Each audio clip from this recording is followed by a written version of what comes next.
안녕하세요. 강남 푸른 정신과의 정신과 전문의 신지현입니다. 여러분, 강박증 하면 딱 떠오르는 이미지가 있으신가요? 아마 하루 종일 손을 씻거나 계속 확인을 해야지만 직성이 떠오르는 예민한 사람을 떠올리실 것 같아요. 보통 미디어에서 그렇게 많이 그리기 때문입니다. 하지만 진료실에서 제가 만나는 강박증의 얼굴은 그렇게 단순하지가 않습니다.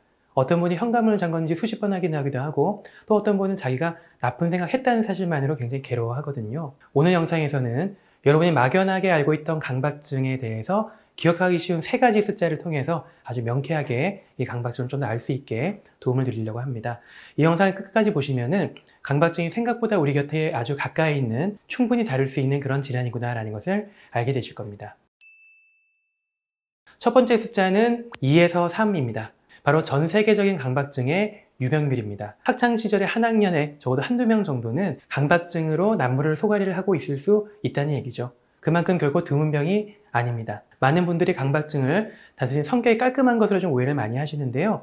강박장애는 성격의 문제가 아니고 뇌의 경보장치가 고장난 상태입니다. 여러 가지 자료에 따르면 강박증은 단 하나의 얼굴로 존재하지 않고요. 사람마다 불안을 건드리는 트리거가 다르기 때문에, 또 그 불안을 다루는 방식이 제각기 다르기 때문에 다양한 얼굴로 나타나게 됩니다. 겉으로 드러나는 행동들은 다 다르지만 이 한 2에서 3% 정도의 사람들은 모두 뇌가 보내는 잘못된 신호와 싸우고 있는 중입니다. 두 번째 숫자는 10입니다. 강박증이 시작되고 나서 처음으로 병원을 찾아오기까지 걸리는 평균 시간이 바로 10년입니다. 왜 이렇게 오래 걸릴까요? 단순히 몰라서일까요? 그건 아닐 겁니다. 바로 수치심과 부끄러움 때문인 경우가 굉장히 많습니다. 앞서 말씀드린 손 씻기나 확인하기 정도는 겉으로 보이니까 그나마 빨리 발견되거든요. 또 사람들의 인식에도 저건 좀 그냥 약간 특이한 거다라고 생각하는 경우가 많습니다. 하지만 어떤 강박은 굉장히 좀 나를 더 힘들게 하고 굉장히 숨기고 싶은 강박도 있습니다. 이를테면 도덕 책임형 강박이라고 하는 유형인데요. 내가 혹시 거짓말한 건 아닌가?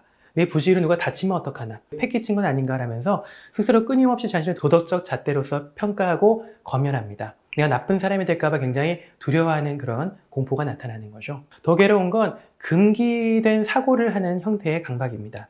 사랑하는 가족을 해치고 싶다는 생각이 들거나 원치 않는 성적인 그런 생각을 하게 되는 것이 바로 이런 경우입니다.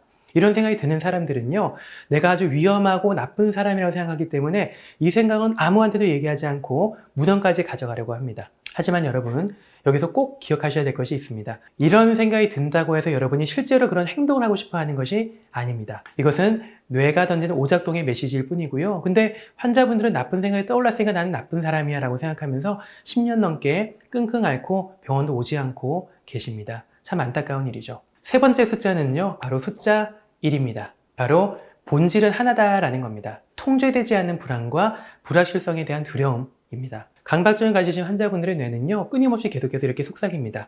야, 이 상태로는 안 된다. 확실하지 않다. 뭔가 해야 된다.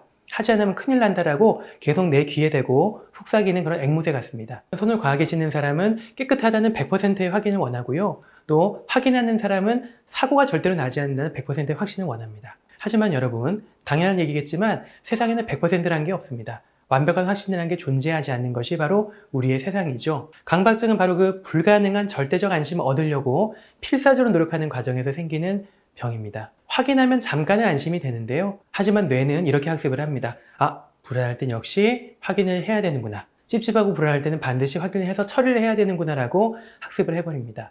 그래서 다음번엔 더 강력한 확인을 요구하게 되고요. 이런 악순환이 자꾸자꾸 생겨나게 되면서 강박이 단단해지는 것이 바로 강박의 메커니즘입니다.